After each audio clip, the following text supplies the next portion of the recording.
तो नाज़रीन, इस वक्त बड़ी खबर आ रही है तेलंगाना आरटीसी से जुड़ी हुई। आरटीसी यूनियनों ने सीएम की कॉल का बाइकआउट करने का फैसला किया। सीएम केसीआर ने 5 नवंबर तक ड्यूटी पर रुजू होने को कहा था।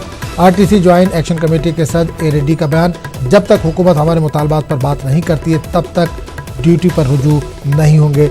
ए रेड्डी का ये कहना। आपको एक बार फिर बता दें, इस वक्त बड़ी खबर आ रही है तेलंगाना आरटीसी हड़ताल से जुड़ी हुई। आरटीसी यूनियनों ने सीएम की कॉल का बाइकआउट करने का फैसला किया है।